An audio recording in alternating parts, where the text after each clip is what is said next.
আওয়ামী লীগের মতো এত বড় একটা দলকে নিষিদ্ধ করা এবং তাকে কোনো কিছুতে অংশগ্রহণ করতে না দেয়া বাংলাদেশের রাজনৈতিক বাস্তবতার জন্য কোনো ইতিহাস বা একটা সুশাসন বয়ে আনবে না।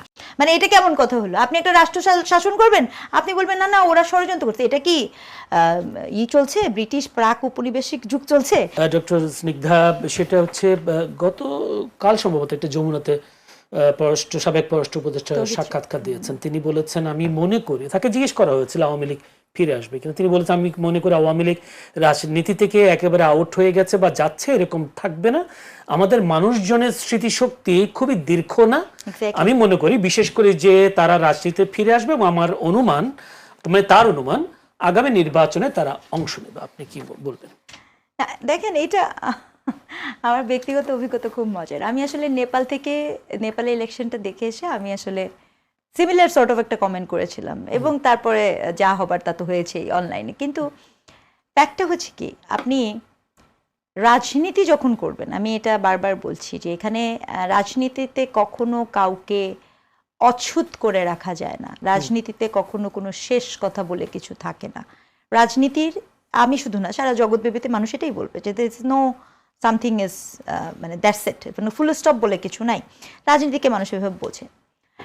এখন আপনি আমাকে যদি জিজ্ঞেস করেন, আমি আপনাকে মানে যেটা আমার কাছে খুব স্পষ্ট, তো সেটা হচ্ছে যে এখানে আওয়ামী লীগ যে তার কোনো ভুলই দেখে না, হ্যাঁ, কোনো দোষ দেখে না, সে সকল কিছু কনস্পিরেসি থিওরি দিয়ে ব্যাখ্যা করার চেষ্টা করে। মেটিকুলাস ডিজাইন, হ্যাঁ, মেটিকুলাস ডিজাইন তো ইউনূস সাহেব বলে আমাদেরকেই ছোট করে ফেলছে। I am very sorry to say it's not suppose to be. Doctor Yunus যে চিন্তাভাবনা থেকে বলেছেন, হয়তো সেই চিন্তাভাবনা থেকে আওয়ামী লীগ অন্যভাবে নিচ্ছে। হ্যাঁ, অবশ্যই না, ডক্টর ইউনূস যে চিন্তা থেকে বলুক, দেখেন আমি একদম ওনার শব্দচয়ন, উনি এই শব্দ আমাদেরকে মানে ওনার শব্দচয়ন, আশা আকাঙ্ক্ষার যে প্রকাশ, সেটার কারণে আমাদের উল্টো ভালো জায়গায় খারাপ হয়েছে, মানুষ মিসআন্ডারস্ট্যান্ড করেছে।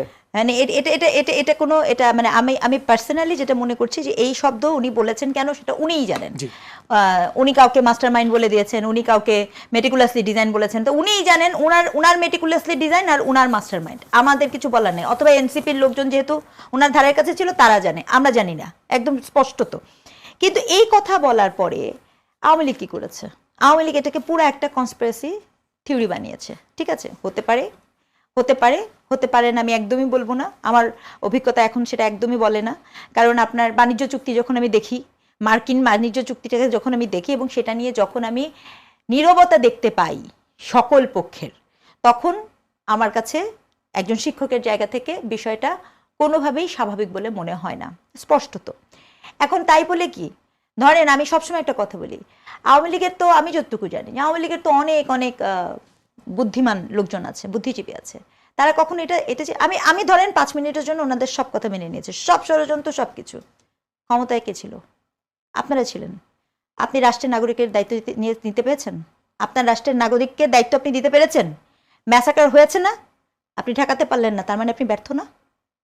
ওই দায়টা স্বীকার করেন। আপনার মানুষ মারা যাচ্ছে, আপনার ম্যাসাকার হচ্ছে, আপনার মন্ত্রণালয়, আপনারই, উনাদের তত্ত্বেও যদি আমি যাই, ওনারা এটা স্বীকার করবেন না কেন? মানে এটা কেমন কথা হলো? আপনি একটা রাষ্ট্র শাসন করবেন, আপনি বলবেন না না ওরা ষড়যন্ত্র করছে। এটা কি চলছে? ব্রিটিশ প্রাক উপনিবেশিক যুগ চলছে যে আমি বলবো যে সব ইংরেজদের ষড়যন্ত্র, আর আমি বইয়ের মধ্যে পড়ছি না, গল্পটা তো এরকম হয় না কখনো। আপনি রাষ্ট্র ক্ষমতায় আছেন, আপনি রাষ্ট্র ক্ষমতায় নিরাপত্তা দিতে পারেন, আপনি কি সেই দায়টাও কি স্বীকার করেছেন? উত্তর হয়েছে না। উপরন্তু আপনারা কি করেছেন? আওয়ামী লীগ যেটা করেছে, তারা অনলাইনে চলে গেছে, যাওয়ারই কথা। আবার এদিক থেকে আপনারা কি করেছেন, আমরা কি করেছি, আমরা সবাই মিলে তাকে নিষিদ্ধ করেছি, ভুল করেছি একদম। মানে আমি আমার জায়গাটা শিক্ষক হিসেবে যেটা বলার কথা আমি সেটা বলছি। কিন্তু এখন সমস্যা হয়েছে কি, কোনো কথা কারো পক্ষে গেলে অমুক অমুক বানায় দেয়, তমুকে তমুক বানায় দেয়। আমি নিজেও জানি না আমি কোন দলের, অবস্থাটা এরকম জায়গায় দাঁড়ায় গেছে। ঠিক আছে, তো ফ্যাক্টটা হচ্ছে কি, আপনি এখানে নিষিদ্ধ করেছেন। নিষিদ্ধ করাকে আমি সবসময় খুব ক্রিটিক্যালি দেখি, কারণ আপনি নিষিদ্ধ করলে কখনো নজরদারিতে রাখতে পারবেন না, জবাবদিহিতা, অ্যাকাউন্টেবিলিটি সুযোগ থাকবে না, এবং তার কাছে অনেক সুযোগ তৈরি হয়। ভালো কথা, নিষিদ্ধ করে রাখার পরে আওয়ামী লীগের যেটা ওনাদের অনলাইন অ্যাক্টিভিটি যদি দেখেন, এটা আমার বলতে কোনো দ্বিধা নাই। এই যে গত 1.5 বছরের যাহা কিছু হয়েছে, মব, মানুষ হত্যা ইত্যাদি ইত্যাদিতে, তারা যতখানি লুজ করেছিল ততখানি থেকে দ্বিগুণ কিন্তু তারা গেইন করেছে। কি মানুষের আস্থা। এটা কেউ মানবে না, না মানে সেটা আমার মাথার ভিতরে বিষয় না। মানুষের আস্থা অর্জন করতে যাচ্ছে স্লোলি। কারণ আপনি দেখছেন কি, আপনার বেকারত্ব বেড়ে গেছে। যিনি বেকার ছিল সে কি ভাবছে? আরে সে কি আসলে চিন্তা করে? সে চিন্তা করে আগে তো আমি কাজ করে খাইতে পারতাম, এখন তো আমি কাজ করে খাইতে পারি না। সেটা ভাবে নাই। আগে চাঁদা দিতাম একজনকে, 2 বছরে চাঁদা দিছি 4 জনকে। হ্যাঁ, আগে আমি জানতাম যে অমুককে চাঁদা দেওয়া যায়, ঠিক আছে, এখন এটা। কিন্তু আবার আওয়ামী লীগের এটাও আমি বলি, সে এতই হিংসাত্মক, এটাও আমি বলছি, মানে যতটুকু গেইন করে আবার ততটুকু ব্যাক করে, বুঝতে পারছেন? মানে 2 কদম আগে 3 কদম পিছায়। এটা আওয়ামী লীগের অবস্থাটা এরকম। কারিনা মারা গেলেন, একটা মানুষ মারা গেছে, তারপরে যেই নির্লজ্জপনা, যেই জঘন্য চর্চা তারা করেছেন, ওই যে যাহা কিছু আমি আপনাকে বললাম আস্থা অর্জন করছে, আবার ফিউজ হয়ে যায়। তো আওয়ামী লীগের অবস্থা কিন্তু এখানে, এবং সে কিন্তু যথেষ্ট বেসামাল অবস্থায় তার অভ্যন্তরে আছে। কাজেই সে ফিরবে কি ফিরবে না, এটা আরেকটা লাভ। একটা লাভ হচ্ছে তার অভ্যন্তরীণ অনেক ঘাটতি আছে, যেটা আমি বলতে চাই। আরেকটা লাভ যেটা আমি বলতে চাই, বাংলাদেশের রাজনৈতিক কনটেক্সটের যে বাস্তবতা ঠিক এই মুহূর্তে কাজ করছে, সেই বাস্তবতা আমি আগেও বলেছি, আমি আবারও বলছি, আওয়ামী লীগের মতো এত বড় একটা দলকে নিষিদ্ধ করা এবং তাকে কোনো কিছুতে অংশগ্রহণ করতে না দেয়া বাংলাদেশের রাজনৈতিক বাস্তবতার জন্য কোনো ইতিহাস বা একটা সুশাসন বয়ে আনবে না। সেই সাথে একটা প্রশ্ন করে রাখি, সেটা হচ্ছে এই যে 1400 মানুষ জাতিসংঘের তথ্য মতে মারা গেলেন বা খুন করা হলো, সেই ক্ষেত্রে আওয়ামী লীগের পক্ষ থেকে বা নেতাকর্মীদের বা পক্ষ থেকে, বিশিষ্ট নেতাদের পক্ষ থেকে কোনো ধরনের অনুশোচনা কি আপনি দেখেছেন কিনা? আপনি কোনোদিন জামাতকে অনুশোচনা করতে দেখেছেন? না। তো আওয়ামী লীগ আর জামাতের মধ্যে অনেক আদর্শগত মিল আছে, তো দুইটা তো আদর্শ ভিত্তিক পার্টি। দুইটা জামাত আওয়ামী লীগ একই আদর্শ ভিত্তিক পার্টি, কাল্ট সিস্টেম আছে, কিন্তু তাদের একটা আদর্শ আছে, ঠিক আছে। আর সবচেয়ে বড় কথা, আওয়ামী লীগের রাজনীতি হচ্ছে, সে যখন এটা বলবে সেটা তো সে এখন বলবে না, সেটা বলবে সে। আমি আপনাকে এটাও বলে দিচ্ছি, আজকের ডেটটা লেখেন, শোটা লেখেন, তারিখটা লেখেন, যদি বেঁচে থাকি আমি এবং আপনি। হ্যাঁ, আপনার মনে নেই 96-তে আওয়ামী লীগ বলেছে না, ক্ষমা করে দেন, আওয়ামী লীগও আসবেও বলবেও, কিন্তু এখন বলবে না, নির্বাচন আসতে। ধন্যবাদ। হাওয়াই বলছে হুমায়রা নূর। তৌহিদ, পররাষ্ট্র উপদেষ্টা তৌহিদ হোসেনের কাছে জিজ্ঞেস করা হয়েছিল প্রশ্ন যে জুলাই অভ্যুত্থানে ডিপ স্টেট সক্রিয় ছিল কিনা। সেই প্রশ্নের জবাবে তিনি বলেছেন, ডিপ স্টেট পৃথিবীতে সব ঘটনার সাথে জড়িত থাকে, ডিপ স্টেট যুক্ত হয় তবে স্রোতের বিপক্ষে নয়, তারপরে তারা সেটিকে ম্যানিপুলেট করে। আপনারা তো সম্মুখ সারির যোদ্ধা ছিলেন জুলাই, কোনো ডিপ স্টেটের কোনো হদিস আপনাদের কাছে ছিল কিনা বা ডিপ স্টেট সম্পর্কে জানতেন কিনা? সমস্যা হচ্ছে এই ছাত্র জনতারা এই ডিপ স্টেটের রাজনীতিটা ওই সময়ে তারা জানার কথা না, বরং বিদ্যমান যে রাজনীতিবিদরা তারা এই খেলায় সম্মুখ সারির রোল প্লে করেছে ওই ডিপ স্টেটের সাথে সংযোগের ক্ষেত্রে। এটাই আমি মনে করি। তার এই জন্যই কারণ যে পার্লামেন্টে বসে যখন জনাব আন্দালিব রহমান পার্থ বলেছে যে ইট ওয়াজ প্ল্যান, যে আমরা সামনে থাকবো না, ওরা সামনে থাকবে। তো আমি অ্যাট টাইমস আমার মনে হয় যে এখন যখন ওরা এই অভ্যুত্থানের দাবিদার হিসেবে নিজেদেরকে দাবি করে, তখন হয়তো ওনারা মনে করে যে ওদেরকে ইউজ করা শেষ, তো কি হয়েছে, এখন ওরা কেন এত চিল্লায়, ওদের রাজনীতি করার কোনো অধিকার নাই। এবং রাজনীতি করার অধিকার ওই ডিপ স্টেটের সাথে সংযোগ, তাদের সমস্ত প্ল্যানিং তারা করেছে বলে তারা যখন দাবি করে, তখন মনে হয় যে এই যে জুলাইয়ের ভাগাভাগি, জুলাইয়ের কৃতিত্ব নিয়ে ভাগাভাগি, এই ভাগাভাগির কারণেই কিন্তু আওয়ামী লীগ প্রাসঙ্গিক হয়ে উঠছে। আপা যেটা বললেন যে আওয়ামী লীগকে নিষিদ্ধ করা, এটা উনি সমর্থন করেন না। আওয়ামী লীগকে কিন্তু দল হিসেবে নিষিদ্ধ করা হয় নাই, এটা একটা ভুল মেসেজ। আওয়ামী লীগের কার্যক্রমকে নিষিদ্ধ করা হয়েছে। এবং আমার যেটা আমি একটু আগেও বলেছি, আবারও বলেছি, একটা বার আওয়ামী লীগ দলগতভাবে তারা বলুক যে তারা যা করেছে তারা ভুল করেছে, তারা কি বলেছে?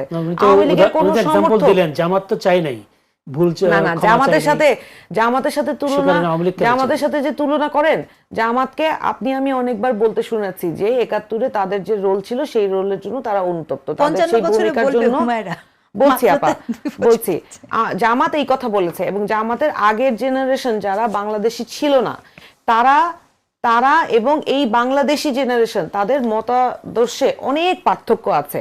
ওই অভ্যুত্থান থেকে শুরু করে এখন পর্যন্ত রাজনীতির মাঠে এই জেনারেশনের সাথে চলাফেরা করে ওইটুকু অনুধাবন করতে পেরেছি। তারপরেও আমি তাদেরকে ইন্ডেমনিটি দেওয়ার পক্ষে না। ওইটা তো সংসদে যখন আইনটা পাশ হয় তখনই আপনারা দেখতে পেয়েছেন। কিন্তু সেই জায়গায় আপনি জামাতের সাথে আওয়ামী লীগের তুলনা করতে পারবেন না। জামাত পাকিস্তানিদের সাথে মিলে, পাকিস্তানি যারা ছিল তারা মানে বাংলাদেশিদের হত্যা করেছে, আর আওয়ামী লীগ তো খুদ নিজের দেশের মানুষকে হত্যা করেছে, নিজের মানুষদেরকে নির্বিচারে। আপনি জানেন আওয়ামী লীগের অনেক পরিবারের এই যে একজন ছোট্ট একটা ছেলেটার নামটা আমি ভুলে গিয়েছি, ওর 18 হয়নি, ওই ছেলেটাকে যে গুলি করে মারা হলো, ওর পুরো ফ্যামিলি আওয়ামী লীগ করে। আওয়ামী লীগ কি একজন পুলিশ কর্মকর্তা, তার ছেলেকে হত্যা করা হয়েছে, সে তো এই দেশের আইন শৃঙ্খলা বাহিনীর একজন রক্ষাকর্তা, তার ছেলেকেও তো এইভাবে নিহত হতে হয়েছে। তাহলে আপনি কি জবাব দিবেন, কার কাছে জবাব দিবেন? এই মা বাবাগুলো তো আপনার দল করতো, এই মা বাবাগুলো তো এই দেশের মানুষের রক্ষার দায়িত্বে ছিল, তাদের কাছে আপনার জবাব আছে? শুনেন, ওই যে truth and reconciliation, truth and healing বলি, ওইটা সবার আগে বলতে হবে। এটা ছাড়া আওয়ামী লীগের রাজনীতি ফিরা না ফিরা তারা এগিয়ে গেছে, পিছিয়ে গেছে। আপার একটা কথা আমার খুব মানে ধাক্কা লাগলো যে আওয়ামী লীগ আস্থা অর্জন করছে, যে এই কথাটা বললো। আওয়ামী লীগ কোন ভালো কাজটা করে আস্থা অর্জন করেছে? মানুষের ওই যে গোল্ডফিশ মেমোরি, পুরনো সংস্কৃতি ফিরে আসছে। শুনেন, আমি একটা কথা বলি, আমি তো বারবার বলছি যে সরকার বিরোধী দলকে কন্ট্রোল করতে না পেরে আওয়ামী লীগকে প্রাসঙ্গিক করছে। এইটা সরকার যে 3 মাসে ব্যর্থ হয়েছে বলে আগামীতেও ব্যর্থ হবে, এইটা তো আমি বিশ্বাস করি না। কারণ এই সরকার যখন দায়িত্ব নিয়েছে, তাদেরকে আমরা যে সমালোচনা করি, আমরা কি সমালোচনা করি শুধু বিরোধী দল হিসেবে আমরা তাদের সমালোচনা করি? আমরা সমালোচনা করি যাতে তারা সাবধান হয়। এবং আপনি মনে করেন আমাদেরকে তারা দমাইতে এখন মিথ্যা মামলা দেয়া, ওই যে আরাফাত বলেছিল না যে এই জুলাই আন্দোলনকারীরা, আরাফাত সাহেবই তো বলছিল না, নওফিল সাহেব, যাই হোক, তাদের দুজনের একজন বলেছিল যে এই যে যারা জুলাই আন্দোলনে অংশগ্রহণ করে এরা সবাই মাদকাসক্ত। আজকে ঠিক একই টোনে মোয়াজ্জেম হোসেন আলাল সাহেব বললেন মাদকাসক্ত। ওনারা ভুলে যান যে কাদের ত্যাগের কারণে তারা আজকে এই যে যারা বিদেশে ছিলেন, এই যে আমাদের স্বরাষ্ট্রমন্ত্রী থেকে শুরু করে এই দেশে যারা শান্তিতে একটা রাত, আমার নিজের পরিবারের সদস্যরা যারা একটা রাত শান্তিতে ঘুমাইতে পারে নাই, তারা যে এই মুক্তিটা পাইলো, সেই মুক্তির আলোর দিশারিদের তারা ভুলে যায়। কিন্তু এই সরকার, আমি সরকারকে অনুরোধ করে বলবো যে খাল কেটে কুমির আইনেন না, ওই কুমির আপনারা সামলাইতে পারবেন না। অসংখ্য ধন্যবাদ। আমার কাছে একদম সময় শেষ, একটি প্রশ্ন করে শেষ করতে চাই, যদিও একদম খুব ছোট্ট করে। আর একটা জিনিস আমি জাস্ট একটা কথা যেটা বলতে চাচ্ছিলাম, দুঃখিত, আমি সরি টু ইন্টারাপ্ট, সেটা হচ্ছে আওয়ামী লীগের উপর মানুষের বিন্দু মাত্র আস্থা ফেরার কোনো কারণ নাই। আওয়ামী লীগের যারা সমর্থক ছিল তারা হয়তো চুপ করে আছে, হয়তো বলতেছে না যে আওয়ামী লীগ অন্যায় করেছে, বিকজ ওরা ওই যে ধর্মের বিশ্বাসের মতো আওয়ামী লীগের বিশ্বাস, কিন্তু তারা অনুধাবন করে, বলে না। আওয়ামী লীগ যে তাদের নিজেদের পকেটের কত হাজার কোটি টাকা লুট করে বিদেশে পাচার করে এখন ওখানে বিলাসী জীবনযাপন করছে, কাউকে লাগবে না। ওই নারায়ণগঞ্জের ভদ্রলোক আছে না, মাফিয়া শামীম ওসমান, এই ভদ্রলোকের যে জীবনযাপন বিদেশে, ওইটুক দেখলে আওয়ামী লীগের যারা এখনো ওই যে আপা বললেন আস্থা